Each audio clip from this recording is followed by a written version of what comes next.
What's up sa inyo mga master? Yun, magandang gabi sa inyo lahat. And kasama natin ngayon si Charles, yung ating apprentice. Alright, kaway muna master. Yun. So, magandang gabi sa inyo lahat. Ang gagawin natin ngayon si Sharp. Ang trouble ni Sharp ay flickering and discoloring, mapping, solarize, dami, etc. at vertical bars. No? So, try natin saksak para makita nyo yung trouble, no? So, power on. Yan, binuksan na natin. Yan, mapapansin nyo mga master. Discoloring siya, tapos mapapansin nyo parang nakamapping, no? Tapos meron siyang mga vertical bars dito sa kanyang, ano. Ayan, may vertical bars. Nakikita nyo ba? Ayan, vertical bars ito, to. Pindutin natin yung kanyang menu. Ayan, parang solarize siya. Tapos, kung mapapansin nyo, may parang vertical dito sa kabilaan. Ayan. So, yan susolusyonan natin. Pero bago ang lahat, siyempre, hindi mawawala yung shoutout natin ngayong araw na to. Shoutout kay Rose Electronics, Mandy Imperial Zapanta, IQ Tech, Red One Electronics, Big Daddy Jr., Rocky Francisco, Marco Francis 713 Mix Vlog, Green Apple Electronics, Mintitech TV, Erwin Jimenez, Alvin Atilano, Mel Domdom, Shider Electronics, Sir Leo, Morpis Omar, Sansego Electronics, Monty Grapes, alright, Romeo Repairs, Joey Tech PH, Ed Tech PH, Fix and Review, Conflicker 23. Yun. Hindi na natin patatagalin tong vlog na to. Umpisa na natin yan. Mapapansin nyo, hindi natin papasukin si service mode kasi mapapansin nyo may vertical bars dito sa kabilaan. So yun yung susolusyonan natin. Panoorin nyo lang tong vlog na to. At kung bago ka rin pala sa YouTube channel ko, please don't forget to subscribe, like, and share, and hit mo yung notification bell. Alright? Umpisa na natin.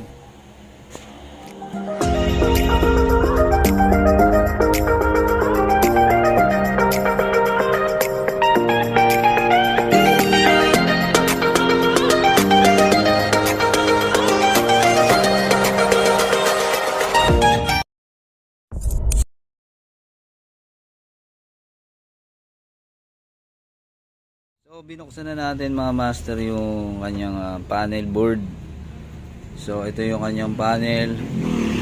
So, saksak natin. Checkin natin yung mga kanyang supply, no? So, power on. Yan. Yan, naka-power on na siya. Check natin yung kanyang B-in. So, good yung kanyang B-in, 12 volts. Yung kanyang BCC na 3.3.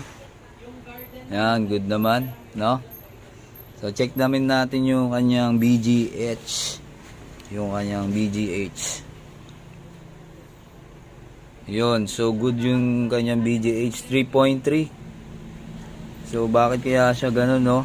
Medyo nagkakaroon siya ng vertical bars. So, focus tayo dito sa kanyang level shifter. Itong kanyang IC na to. So, tignan natin yung supply. Angat natin yan. So, checkin natin yung mga supply nito. Galing sa itong IC na to ay galing to sa diretso sa kanyang system, no? Sa kanyang motherboard. Ito kasi konektado dito sa kanyang LVDS connection, no? So, checkin natin tong, at bali itong 6 na tuldok na to. So, ito yung mga clock signals, no? So, checkin natin. So, hindi tayo gagawa ng mga tape method dito, mga master. No? Ayan. Sundan nyo lang tong buong tutorial na to. Baka makakuha na naman kayo mga technique na hindi pa nakukuha sa iba. Tapos, i-apply nyo na lang sa inyo, mga master, ha? So, itong 6 na to, itong nakikita nyo yan, ayan, ginasgasan ko na itong dalawa. So, dapat may mga supply to, master, no? So, checkin natin supply.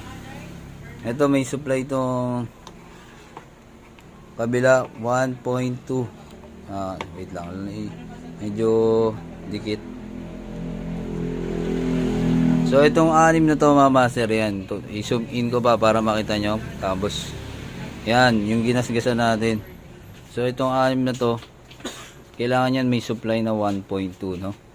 Pag wala yung supply, pwedeng may tendency, e-epekto yan dito sa ating supply ng panel, no? So zoom out natin. Yan. Yan natin yung supply, no? Ay, naka-zoom. Yan. So, check natin yung supply. Simula tayo sa kabila. Yan, may supply siya 1.2 volts. Dito sa kabila. Yung ganun din, no? 1.2. Dito. Pangalawa. 1.2 rin, ganun, good din. Dito tayo. Pares lang ng pang-apat natin. Dito tayo sa pang-5. Yun. Medyo mataas yung kanyang voltage dito. 2.3. At dito sa kabila ay 2.3. So medyo mataas to. Itong dalawa. Itong dalawang supply na to. Ayan. Itong ginasgasan natin na to mga master, no? May supply siyang 2.3. Dapat kasi ang supply lang na itong 6 na to ay 1.2 lang. So dito tayo nagkakaproblema sa dalawa. So ayan, 2.3 yung supply.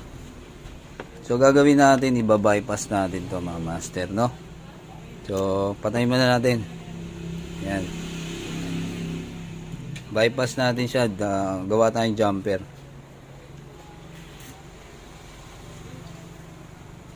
Bypass, ito yung bypass natin.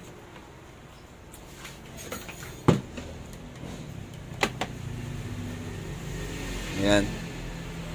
Bypass natin siya ng jumper wire.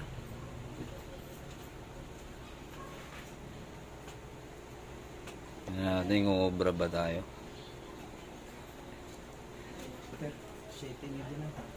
Hangga pa, master. Piga na. Ayan. So, gawin natin mag-jumper tayo dito sa medyo mataas na voltahe ito. Ayan. Jumperan natin yan.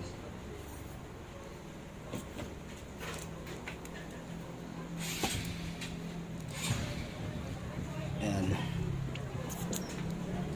Shoutout sa inyo lahat dyan sa mga nanonood, no? At disclaimer lang mga master dun sa mga nagsasabing tape method natin, no?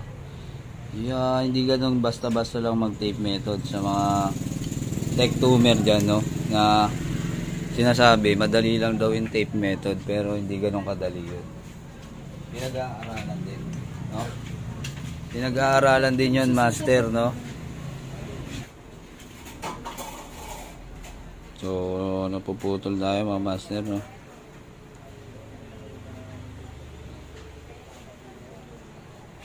Ayan.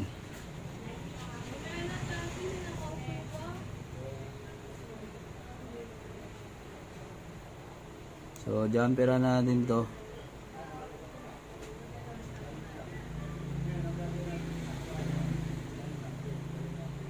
Ayan. Unahin muna natin yung kabila.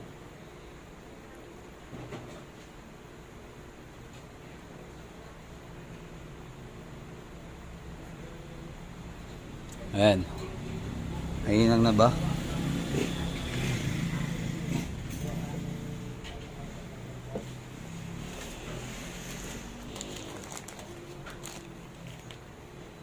Ayan natin.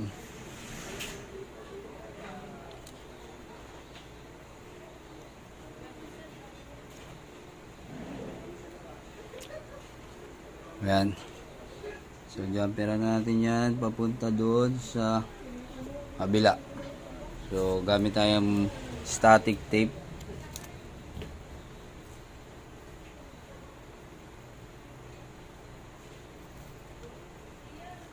So, ang gagamitin nyo mga wire dito mga master, yung magnetic wire, no? So, ito na yung technique natin, mga master. So, ito na yung technique natin dito. So, itong ginawa natin jumper dito. Yan. Dito natin ikakabit sa kanyang dulo. No? So, gamitan natin ng dulo. Yan. Yan. So, bilangin natin yung dot. Yan. Zoom in pa natin. Good. Medyo ayusin natin yung camera. So, bilangin natin yung dot, no? Pag mga ganong color green, lagi natin tatandaan nasa dulo, no? So, dito tayo 1, 2, 3, 4, 5, 6, 7, 8, 9, 10, 11, 12. So, pan-12 tayo magja-jumper, no? Jumperan natin sa dyan ng resistor. Gamit tayo ng resistor dito, mga master. Yan. So, ang gagamitin natin resistor ay 10K. Yan. Ito yung ikakabit natin sa jumper wire. So, gamitin natin yan resistor.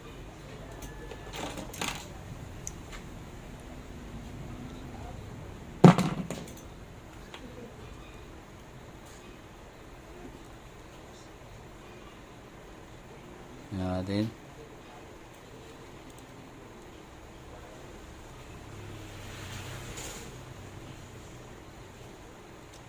Tapos dito natin kabit yung jumper sa kabila. Alright. So sana nasusundan nyo, mga master. Medyo hirap to. Yan.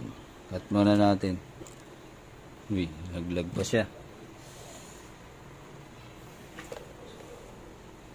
Yan. So, saan na yung jumper natin? Ito. Try natin jumper. Yan.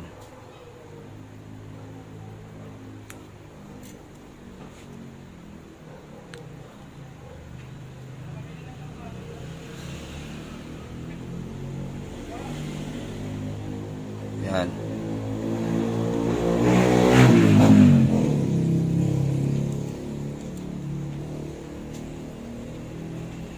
Yan, no?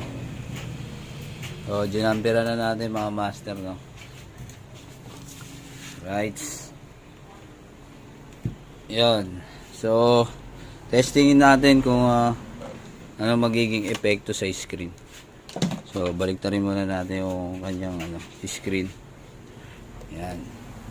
So, dito tayo nag-jumper, mga master. Ulitin natin. Ayan, dito sa mga tuldok na yan. Ayan yung mga clock signal. Papunta dito sa kanyang number 12 na pins, no? So, checkin natin kung ano epekto. Saksak na natin tong TV. Power on. Power on. Yun, nag-power on na siya. Tignan natin. Ayun, oh. Alright. So, okay na siya. Try natin yung menu. Wala tayong tagawa ngayon, mga master. So, menu. Yun. Ayun, oh. Okay na yung kanyang picture, no? So, wala na yung mga vertical bars at discoloring. So, ayusin ko muna, mga master. Wait lang. Isarado muna natin. Ipipix ko muna itong ginamperan natin papunta doon. Testingin na natin, mga master, yung yung ni-repair natin kanina na binabypass natin yung discoloring, flickering at vertical bars, no? Saksak na natin. Bali, kinabitan ko na siya ng BGA. Power on.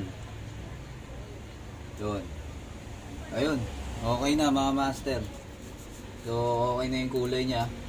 May maliwanag na siya. At hindi na siya nagbabago ng picture. Pero may mapapansin kayong parang itim dito. Gawa yan ng hindi pantay yung resolution, no? Yan, sana mga master, meron kayong natutunan ngayon sa vlog na to. At kung bago ka lang pala sa YouTube channel ni Mujajos Technique, please like and share. And don't forget to subscribe. Support our tech vloggers. Disclaimer lang, no, bago tayo mag-end. Sa mga nagsasabi na madali lang yung tape method or bakit pa natin sinishare natin yung mga ganyan video dahil alam mo na, para meron tayong mai-share sa mga newbie o hindi tayo nagyayabang, nagsishare lang tayong knowledge para sa inyong kaalaman, no? Sa mga galit sa tech vlogger, shoutout sa inyo lahat, and sana naintindihan nyo rin kami. Alright, maraming salamat sa inyo lahat and keep safe. Peace out mga master. Alright.